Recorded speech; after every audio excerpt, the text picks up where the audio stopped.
Hi, everybody, and I just want to wish you all a very happy new year, and also share with you what we've done with the charity last year, what we're thinking of doing this year, and to thank you all also for joining me in this project, and thanking you, um, and really congratulating you all for what we've been able to achieve this year, because you've all been involved in some form or other. Some of you have donated, some of you have helped, some of you have volunteered.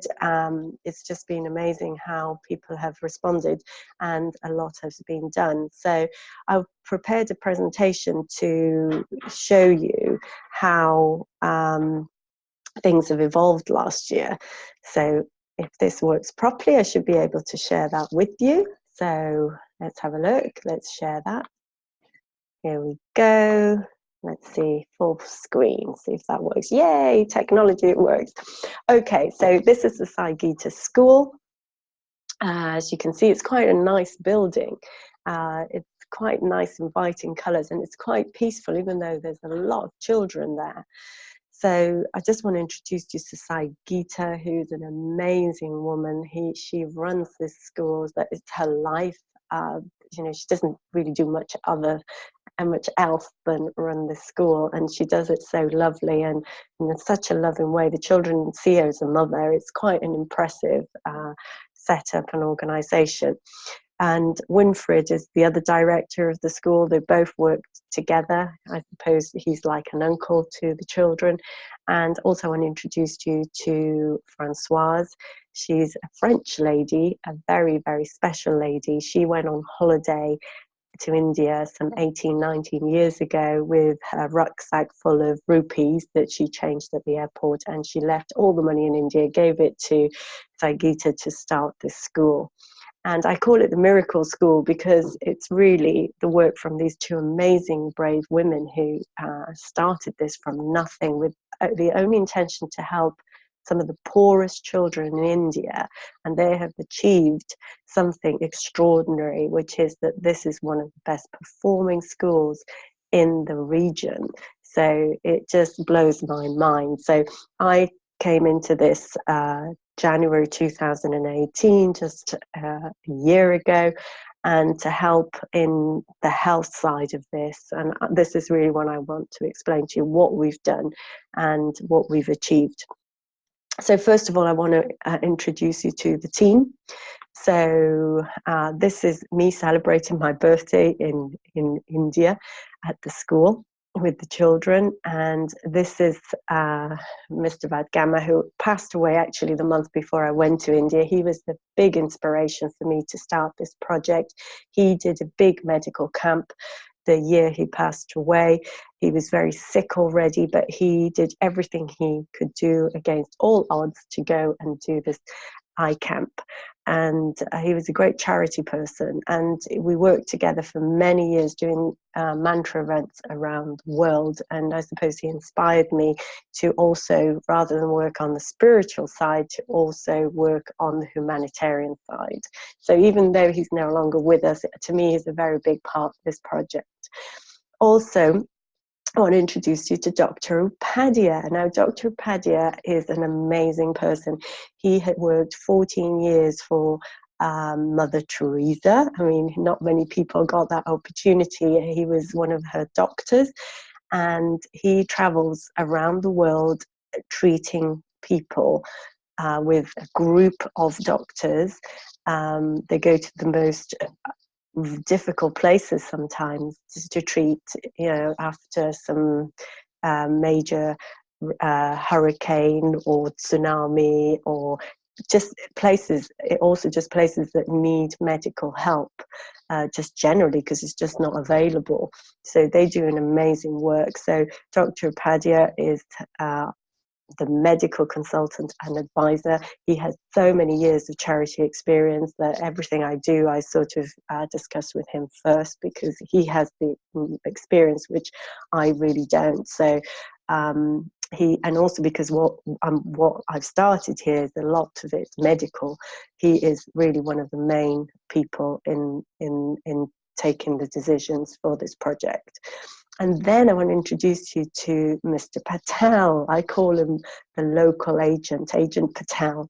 He lives in the village where the school is, and he deals with all the negotiations with the local merchants in order for us to buy things for the children. So he does a phenomenal job, and he has a heart of gold. Here you can see the homeless in the village, and this is him feeding the homeless. That's his own personal project, and he goes around, feeds the homeless every single day. So again, here we have Saigita and Winfried and Francoise, who are really the core of the education side of this school. So these are the children. So this assembly, when I got there in January 2018, which is just actually under a year ago now, there were 622 children. This grew by the end of the year to 670 children, which is a huge growth.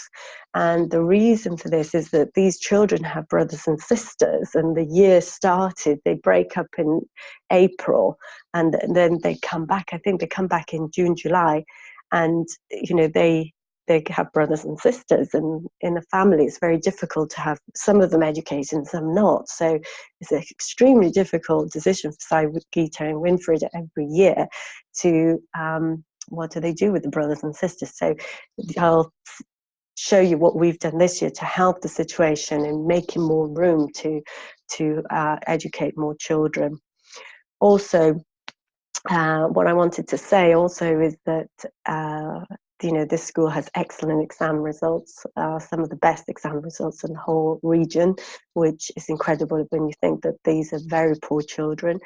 All their education is based on human values, and you can see that in the children when you meet them. They're extremely polite, they're extremely disciplined, they have a high devotion, and you can see that there in assembly. They're doing their daily prayers.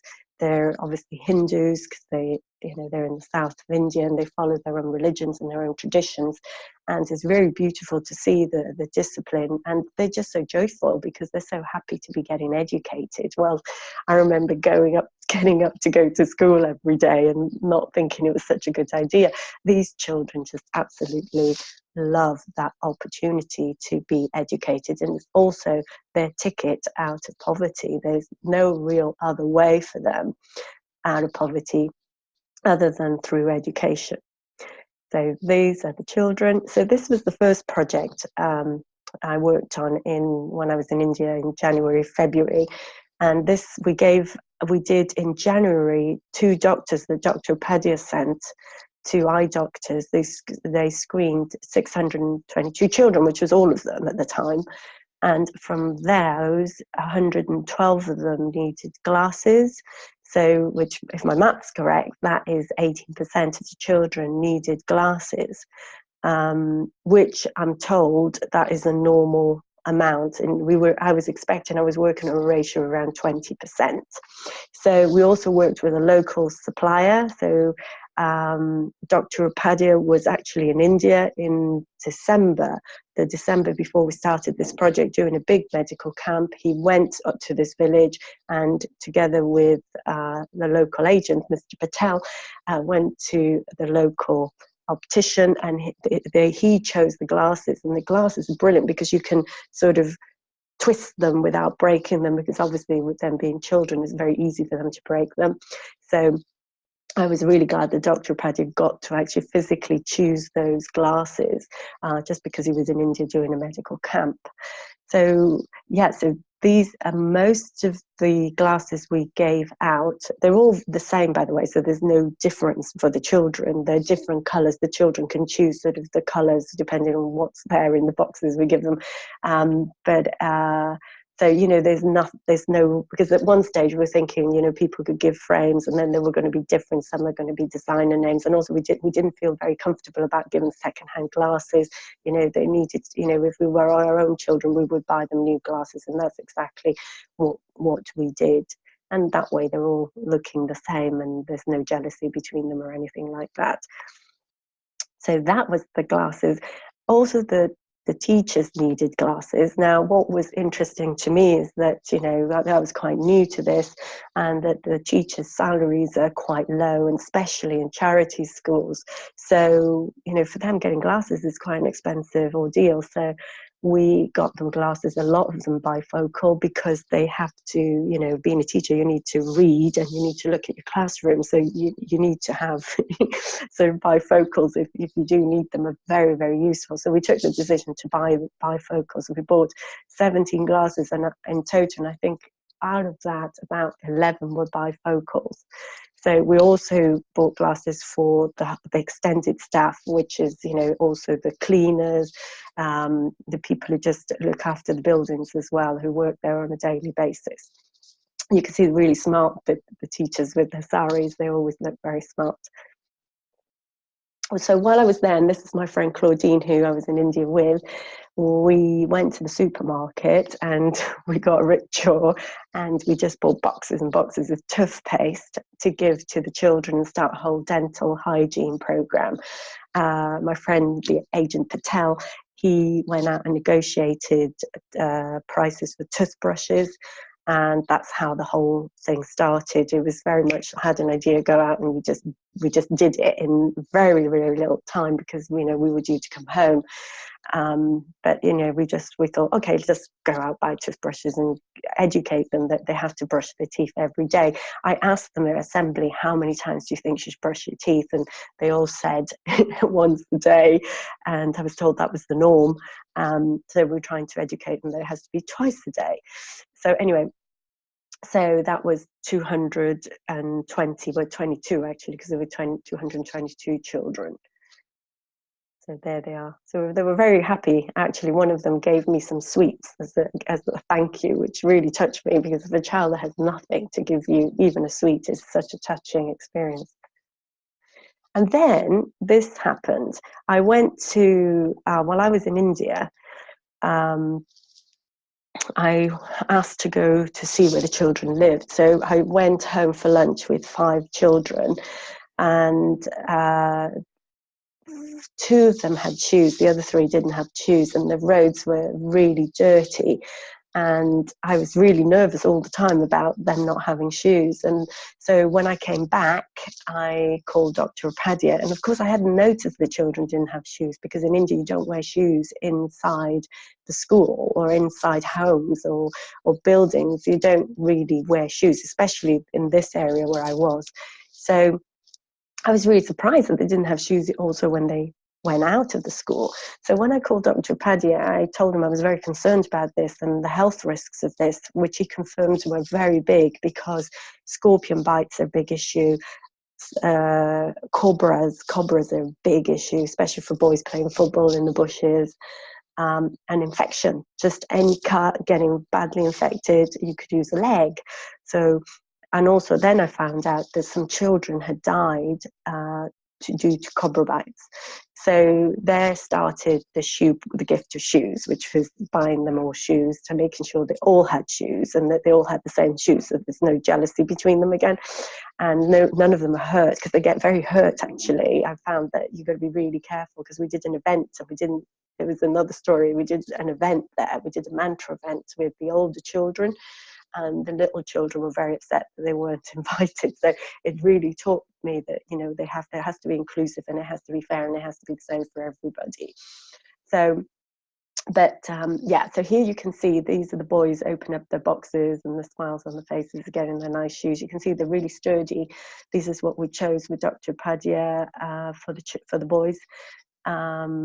The girls didn't like them. I quite liked them for me, but no, they didn't like them. They have these beautiful, colourful dresses that they wear. This is not what they normally wear to school, because they wear the uniforms to school. So this is on one of their days off, and they wanted flip-flops. So we had to really think about this, because we didn't feel it was very protective, but we also felt that they were much older, these girls, and that the most important thing is that they wear them and they have some level of protection.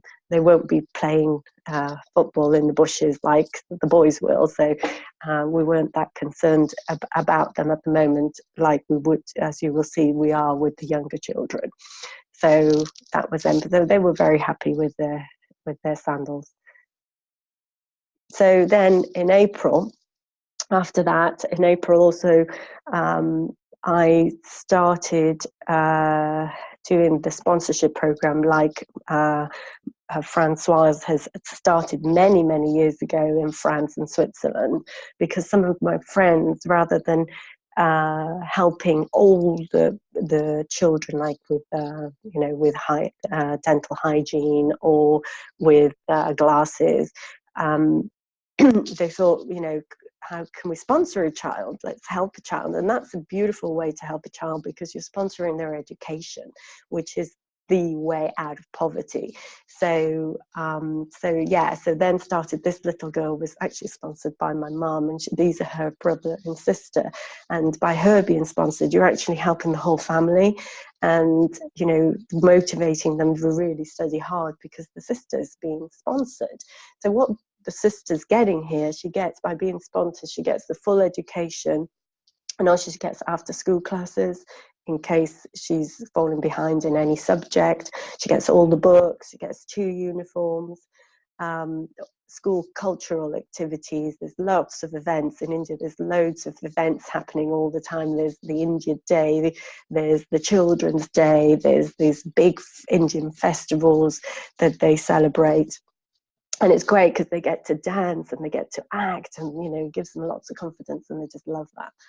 And there's a school outing every year, and I went to where they normally go. They go to this big lake, and they swim, and that for them is like such a huge thing. They just absolutely love it. It just it means getting them all in a bus, driving them over, getting them all lunch, and it's actually a big thing when you have over 600 children. And so that's also included in the sponsorship. So what the sponsors actually get in that project is, we do a video so the child can speak to the sponsor, so they can introduce themselves. They are very shy, by the way, when they do it. They don't really know what to say, but they do try their best, and then they get better with it as they get used to being on video. And then we do a photo update every year, so you can see the progress as they grow. And they write a letter to the sponsors. They're extremely grateful to the sponsors for the opportunity. They do a drawing from the sponsors as well. And we also provide, the school will provide their results, so you can see how they're performing generally with their education. So that's £15 a month. And that's to help the gift of education, and biggest gift really out of poverty for the children.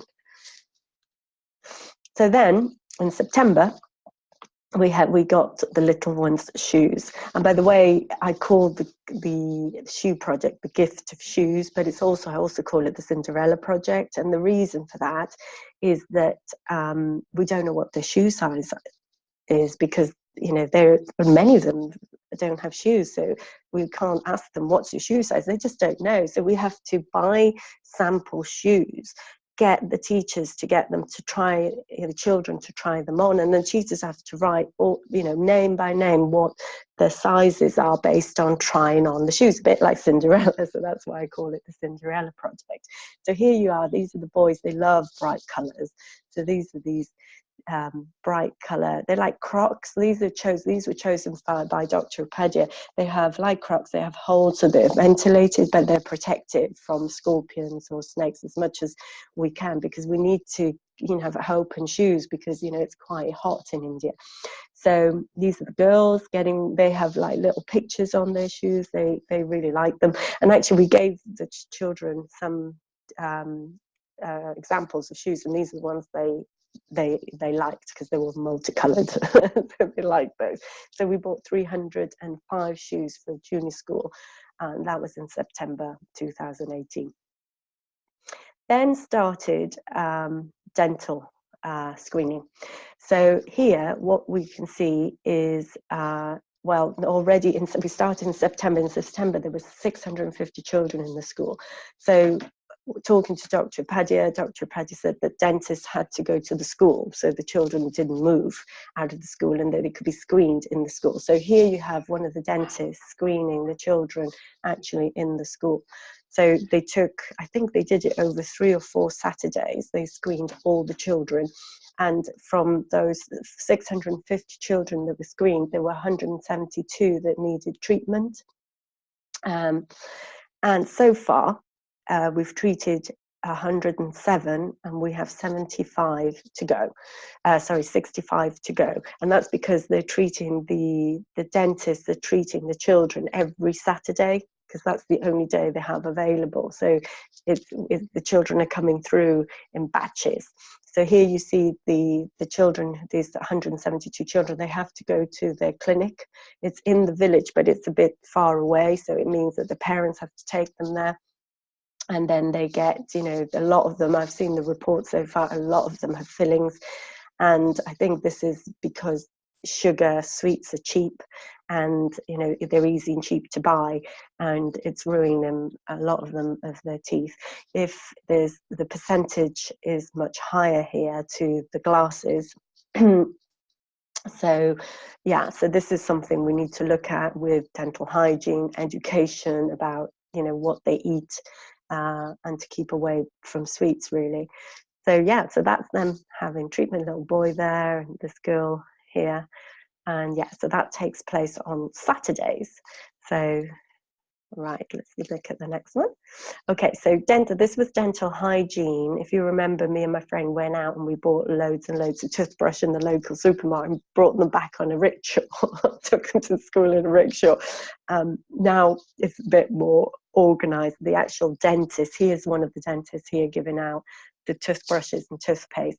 So what we did this year, now that we have dentists on board, is that they ordered the toothbrushes of the right size and the right toothbrush for the right age group, the right toothpaste for the right age group, and it was all delivered by Colgate, and Colgate gave us a discount because it was for the children.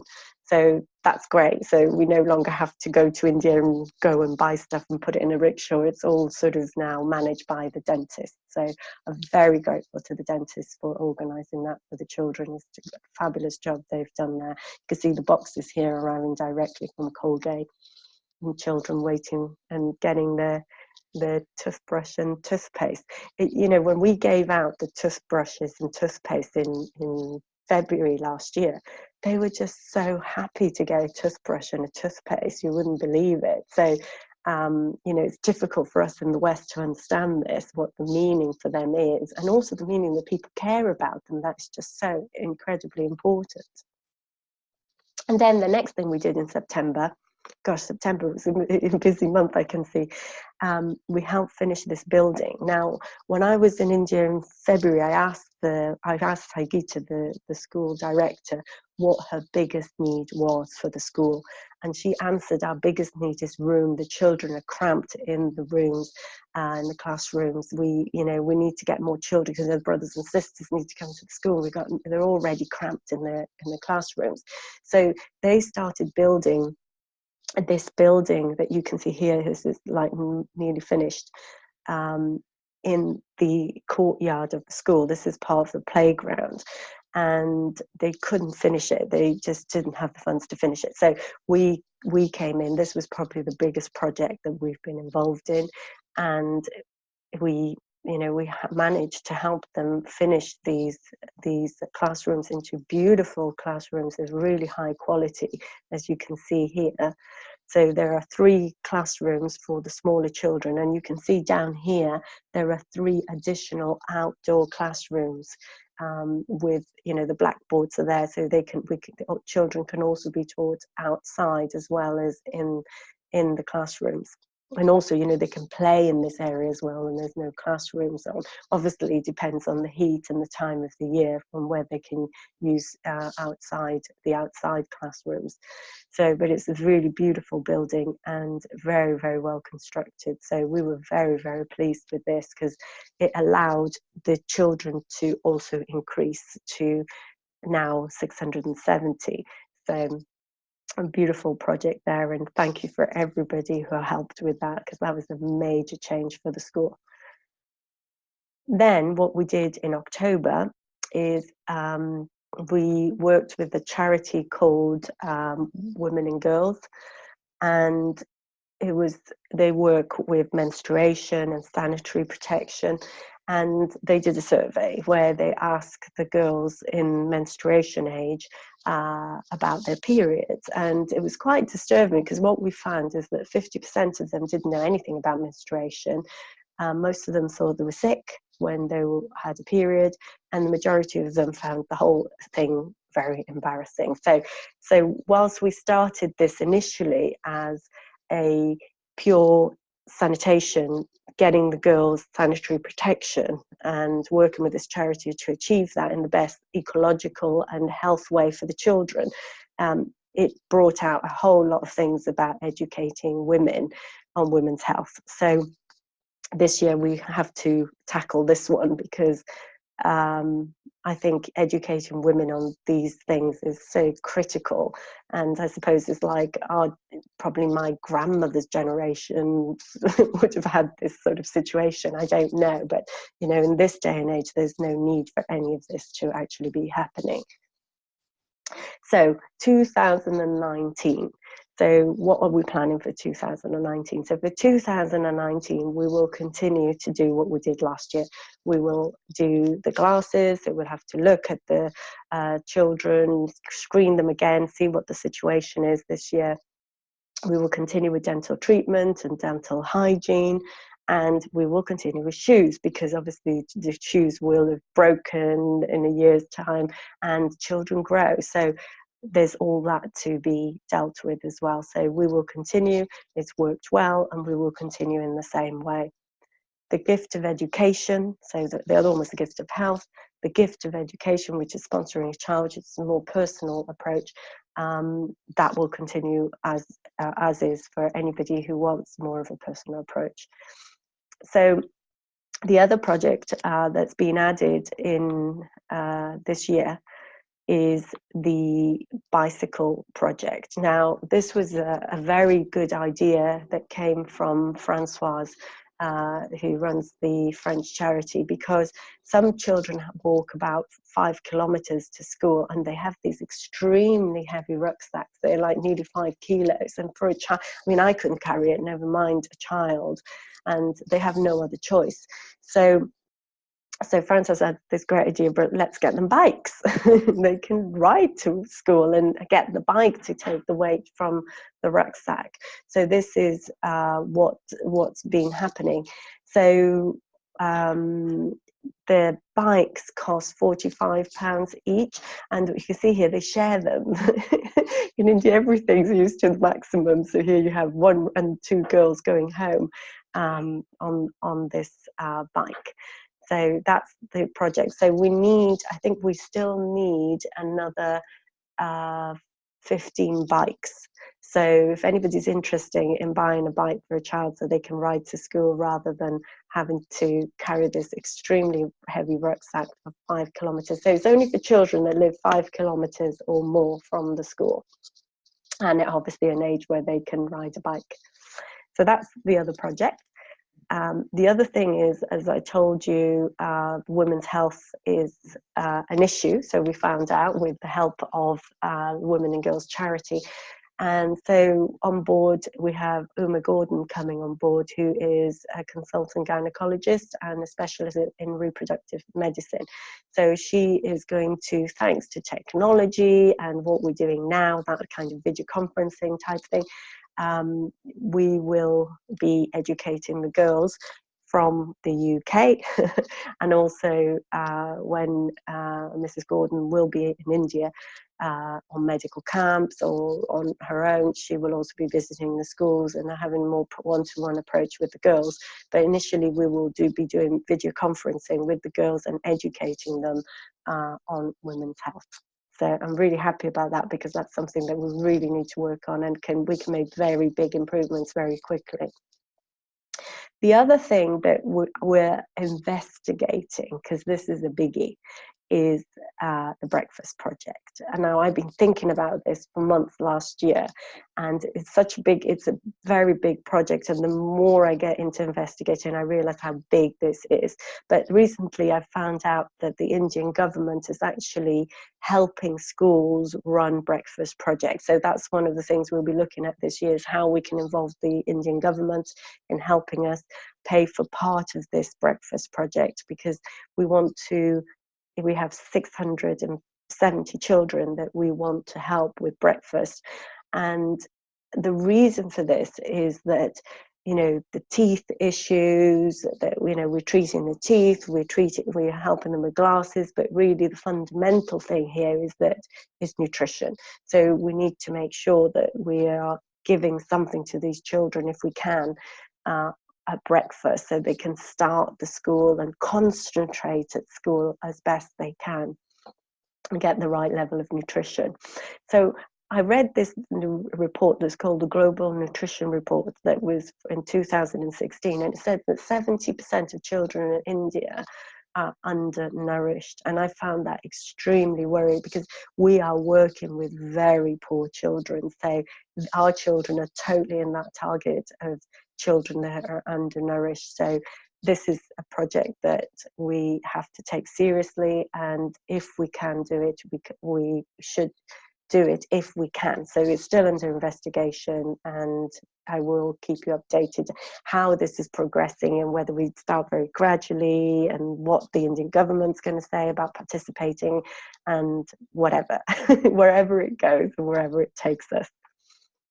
So this is the children saying Merry Christmas and a Happy New Year to you all for 2019 from the Sai Gita School in Puttaparthi. They are always very, very grateful for anything we give them. So big thank you from them, from the teachers, from Sai Gita, the director, from Francoise, and from the original and charity in France as well. Everybody really wants to thank everybody that's been involved in this project, that's made all this possible. This wouldn't have been possible without you, and you shouldn't forget that you are the people behind this charity. So how to keep in touch and where to get information. So there is a Facebook group called Gift of Health and Education. If you type in Facebook Gift of Health and Education, you will come to it, or you can type this long link, but you will find it if you just write Gift of Health and Education. Also for donations, we work with Total Giving, which is a platform for charities, because we work with women and girls, who's the official charity that we work with. They don't take any money whatsoever. They just do everything voluntarily for us, which we're extremely grateful for. And so there you could go to my page, Gift of Health, if you want to donate towards a bike, or if you want to help, or sort of sponsor a child, or if you want to have any if you want to participate in any of the other projects. I will keep you up to date as we start the different projects anyway, to let you know how things are developing and which is the next project we're going to do. So that's it, guys. I want to thank you all again. Obviously, you can contact me through the Facebook page, through WhatsApp, if you have any questions whatsoever about this project at any time. I'm always very happy to talk about any of it or discuss any of it with you. So I'm wishing you all a fabulous 2019, and I'm hoping that this year we can make some really great changes and help these children as much as we possibly can. Bye.